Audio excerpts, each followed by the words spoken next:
Assalamualaikum warahmatullahi wabarakatuh. Bagaimana kabarnya anak-anak? Semoga kalian di rumah tetap semangat dan tetap sehat-sehat saja. Oke, jika ada yang sakit, mari kita doakan. Semoga teman yang sakit segera diberikan kesembuhan oleh Allah dan bisa mengikuti pembelajaran yang seperti kita lakukan saat ini. Berjumpa kembali bersama kami di channel yang sama dan program yang sama, yaitu tentang pembelajaran online mata pelajaran ilmu pengetahuan alam yang bisa diakses dimanapun dan kapanpun. Topik yang sebelumnya kita sudah bahas tentang perkembangbiakan pada tumbuhan baik secara vegetatif maupun secara generatif. Kali ini yang akan kita bahas yaitu tentang perkembangbiakan pada hewan, baik itu secara vegetatif dan secara generatif. Sebelum kita mulai pembelajaran kali ini, mari kita berdoa. Semoga kita semuanya diberikan ilmu yang bermanfaat serta diberikan kemudahan oleh Allah dalam pelajari pelajaran kali ini. Persiapan berdoa. Berdoa mulai. A'udzubillahi minasyaitonirrajim. Bismillahirrahmanirrahim. Rabbi shrah li sadri wa yassir li amri wahlul 'uqdatam min lisani yafqahu qawli. Rabbi zidni ilma warzuqni fahma waj'alni minas sholihin. Amin. Berdoa selesai. Jangan kemana-mana, ikuti terus dan simak videonya sampai selesai agar bisa menambah pengetahuan dan wawasan kalian dalam mempelajari perkembangbiakan pada hewan. Yuk kita simak video berikut. Pada pertemuan sebelumnya, kita sudah membahas tentang perkembangbiakan pada tumbuhan, baik secara vegetatif maupun secara generatif.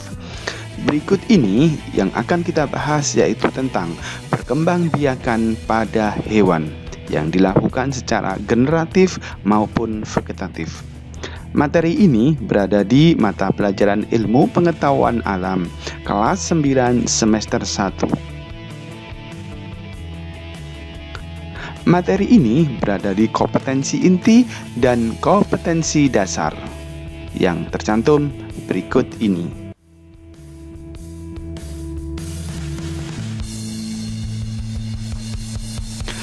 Selanjutnya yaitu tentang indikator pencapaian kompetensi dan tujuan pembelajaran kali ini adalah berikut ini.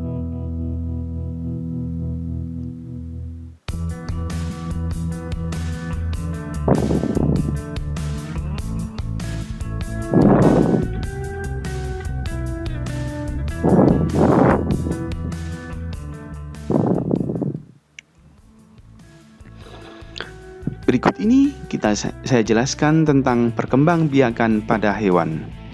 Perkembangbiakan pada hewan terbagi atas dua macam. Yang pertama yaitu perkembangbiakan secara generatif, yang kedua adalah perkembangbiakan secara vegetatif. Pembahasan yang pertama yaitu perkembangbiakan secara generatif. Perkembangbiakan secara generatif terbagi atas dua macam hewan, berdasarkan pada hewan vertebrata dan hewan avertebrata. Apa itu hewan vertebrata? Hewan vertebrata adalah hewan yang memiliki tulang belakang. Sedangkan hewan yang avertebrata adalah hewan yang tidak memiliki tulang belakang. Perkembangbiakan pada hewan vertebrata terbagi atas dua jenis, yaitu dengan cara fertilisasi eksternal dan fertilisasi internal. Sedangkan perkembangbiakan pada hewan avertebrata adalah dilakukan dengan cara protozoa, porifera, colentrata, vermes, dan anthropoda.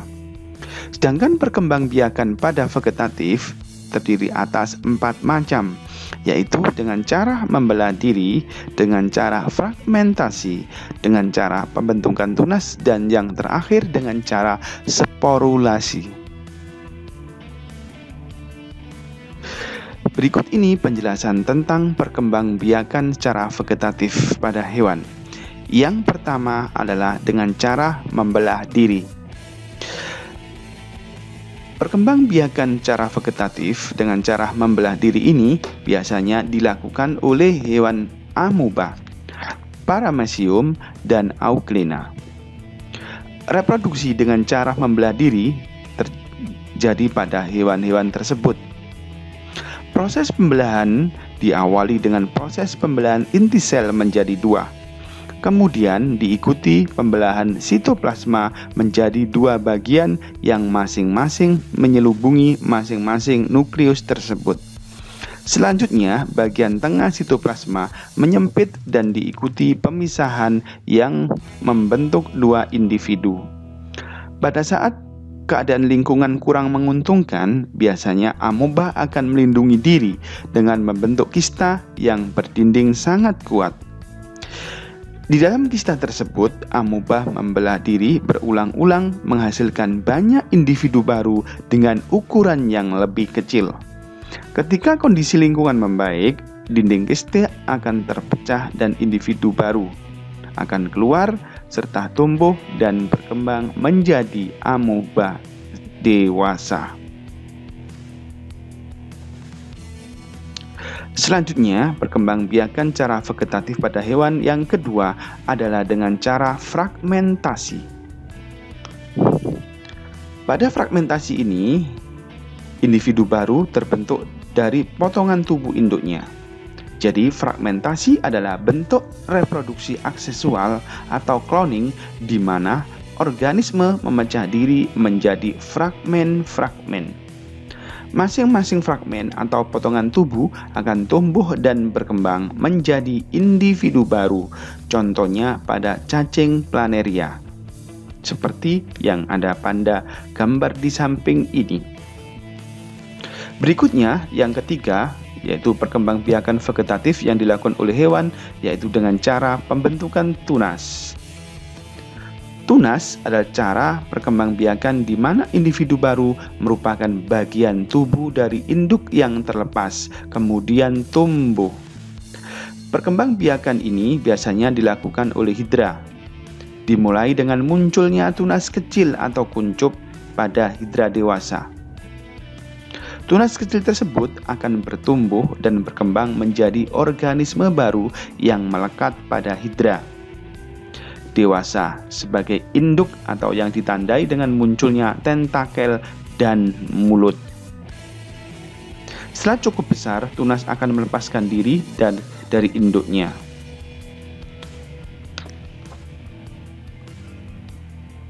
Selanjutnya, perkembangbiakan vegetatif pada hewan yaitu dilakukan dengan secara sporulasi. Sporulasi adalah proses pembelahan berganda atau pembelahan multiple yang menghasilkan spora. Hewan yang melakukan reproduksi dengan cara sporulasi adalah Plasmodium sp. Plasmodium adalah protozoa bersel satu yang dikenal sebagai penyebab penyakit malaria. Dalam siklus hidupnya, Plasmodium mengalami dua fase, yaitu fase generatif dan fase vegetatif. Fase generatif berlangsung di dalam tubuh nyamuk Anopheles betina, sedangkan fase vegetatif berlangsung di dalam tubuh penderita penyakit malaria.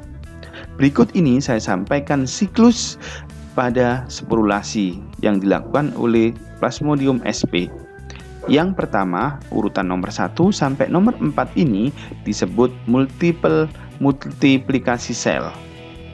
Lanjut ke yang nomor 5, pembentukan filamen aksial. Dilanjutkan dengan pembentukan setat. Berikutnya, setelah nomor 6, nomor 7, pembentukan prespora. Kemudian pembentukan korteks, dilanjutkan pembentukan mantel. Selanjutnya spora bebas. Terus urutan yang nomor 11, germinasi diikuti dengan aktivasi. Berikutnya terjadi pembekakan spora. Selanjutnya terjadi pertumbuhan sel. Nah, itulah adalah proses-proses pada perkembangbiakan dengan cara sporulasi. Setelah kita membahas tentang perkembangbiakan secara vegetatif, berikut ini saya jelaskan tentang perkembangbiakan generatif pada hewan avertebrata. Hewan avertebrata adalah hewan yang tidak memiliki tulang belakang. Perkembangbiakan generatif hewan avertebrata yang pertama dilakukan oleh golongan atau kelas protozoa. Protozoa mengalami perkembangbiakan dengan cara konjugasi, yaitu perkawinan antara dua individu yang sejenis yang tidak diketahui jenis kelaminnya. Berikutnya dilakukan oleh golongan porifera. Porifera adalah hewan hermaprodit, artinya punya dua alat kelamin, tetapi sel telur dan sel sperma yang dihasilkan pada waktu yang berbeda. Sementara itu, spon tidak punya gonad atau tidak punya organ reproduksi. Tetapi spon dapat menghasilkan sperma lewat koanosit, sedangkan sel telur yang dihasilkan oleh amoebosit. Spon mengeluarkan sel sperma ke air dan bertemu sel telur.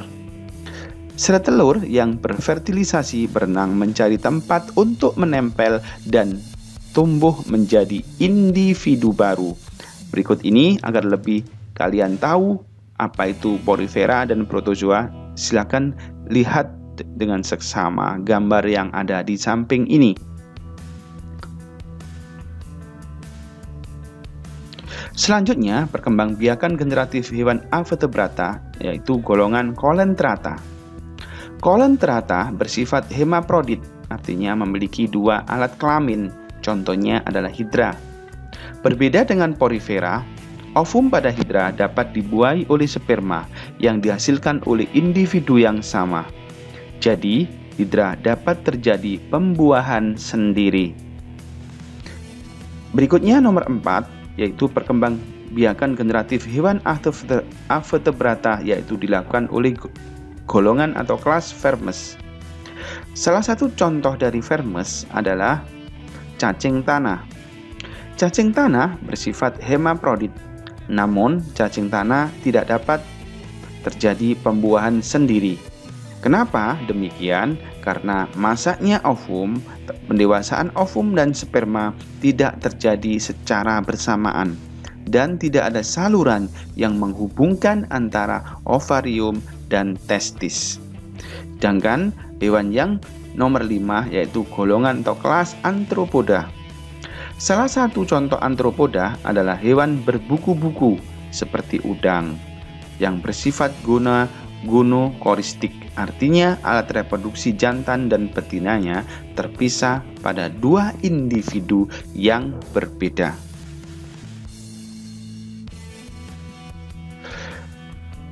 Selanjutnya yaitu perkembangbiakan generatif pada hewan vertebrata. Apa itu hewan vertebrata? Hewan vertebrata adalah hewan yang memiliki tulang belakang.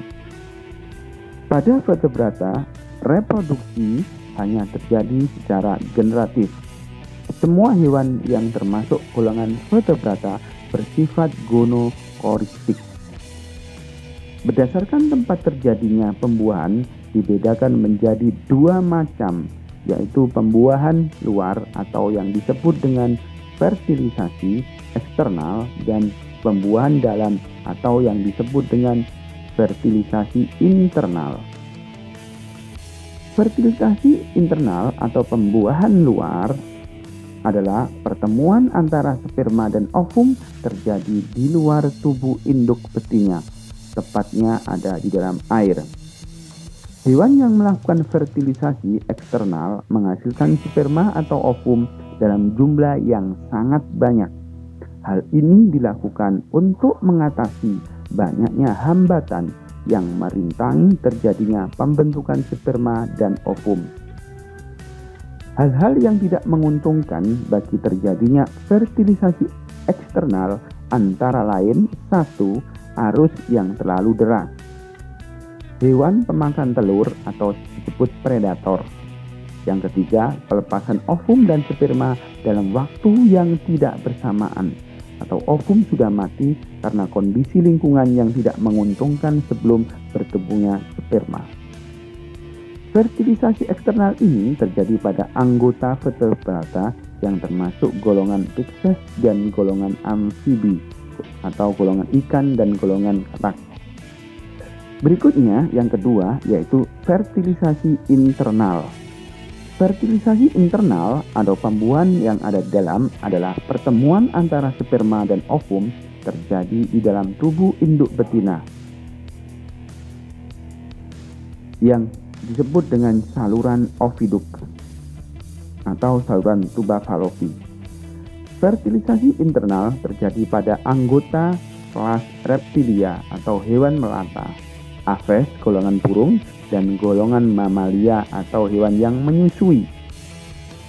Hasil dari proses pembuahan adalah zigot yang akan tumbuh dan berkembang menjadi embrio. Berdasarkan letak dan cara memperolehnya makanan pada masa perkembangan embrio.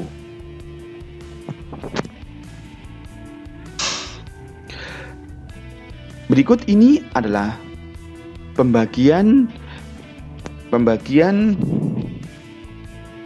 embrio berdasarkan masa perkembangannya, yaitu berdasarkan letak dan cara memperoleh makanan masa embrio dibagi menjadi 3. Yang pertama adalah ovipar atau bertelur. Ovipar atau bertelur adalah jenis reproduksi dengan cara menghasilkan telur yang berkembang dan menetas di luar tubuh induknya, seperti ayam, burung, ikan, dan katak. Yang kedua dengan cara vivipar atau beranak. Cara ini yaitu dengan reproduksi, cara memelihara telur yang dibuai di dalam tubuh induknya dan selama perkembangannya. Embrio memperoleh makanan dari induknya. Hewan yang mengalami atau yang melakukan reproduksi ini yaitu kambing, gajah, sapi, dan lainnya. Berikutnya adalah ovovivipar, bertelur beranak adalah reproduksi yang menghasilkan telur dan memeliharanya di dalam tubuh induknya. Tetapi embrio tidak mendapat makanan dari induknya. Misalnya pada kadal dan ular buah. Selanjutnya adalah siklus hewan atau yang disebut dengan metamorfosis dan metagenesis. Apa itu metamorfosis? Pengertian dari metamorfosis adalah peristiwa perubahan bentuk tubuh secara bertahap yang dimulai dari larva sampai dewasa. Metamorfosis dapat terjadi pada serangga dan juga pada amfibi. Berdasarkan tahapannya, metamorfosis dibagi menjadi 2, yaitu metamorfosis sempurna dan metamorfosis tidak sempurna. Apa itu metamorfosis sempurna? Metamorfosis sempurna disebut juga dengan holometabolisme. Metamorfosis sempurna adalah perubahan bentuk hewan yang dimulai dari fase telur, larva, pupa atau kepompong lalu menjadi dewasa. Contoh-contoh hewan yang melakukan metamorfosis sempurna atau yang mengalami metamorfosis sempurna adalah kupu-kupu. Agar lebih jelas, perhatikan gambar yang ada di bawah ini. Dari prosesnya, mulai dari telur, kepompong atau pupa, habis itu larva, terus menjadi kupu-kupu muda, terus menjadi kupu-kupu dewasa. Berikutnya adalah metamorfosis tak sempurna. Metamorfosis tak sempurna disebut juga dengan hemimetabolisme. Apa itu metamorfosis tak sempurna? Metamorfosis tak sempurna atau hemimetabolisme adalah perubahan bentuk hewan yang dimulai dari fase telur, nimfa, imago, kemudian dewasa. Nimfa adalah hewan muda yang mirip dengan hewan dewasa tetapi berukuran lebih kecil dengan perbandingan tubuh yang berbeda. Contoh yang mengalami metamorfosis sempurna adalah kecoa, capung, dan rayap. Selanjutnya siklus hewan dengan cara metagenesis. Apa itu metagenesis? Metagenesis adalah pergiliran keturunan yang melibatkan dua fase sekaligus, yaitu fase generatif atau aseksual dan fase vegetatif atau aseksual. Fase generatif melalui pembuahan atau peleburan sel kelamin jantan dan sel kelamin betina, dan fase vegetatif melalui pembentukan spora. Hewan yang mengalami metagenesis akan menjadi dua fase kehidupan, yaitu fase kehidupan yang bereproduksi secara generatif dan fase kehidupan yang bereproduksi secara vegetatif. Metagenesis pada hewan terjadi pada hewan ubur-ubur atau Aurelia. Selanjutnya adalah teknologi reproduksi pada hewan. Teknologi reproduksi pada hewan di sini ada 3 macam, yaitu dengan cara inseminasi buatan, perkawinan silang, dan cloning. Yang pertama adalah inseminasi buatan. Kawin suntik disebut juga dengan istilah inseminasi buatan, yaitu proses memasukkan cairan sperma atau semen dari sapi jantan yang unggul ke dalam saluran reproduksi sapi betina dengan bantuan manusia. Inseminasi buatan ini dilakukan dengan cara memasukkan sperma atau semen yang telah dibekukan dengan menggunakan alat seperti jarum suntik. Sedangkan teknologi reproduksi yang kedua yaitu perkawinan silang atau hibridisasi.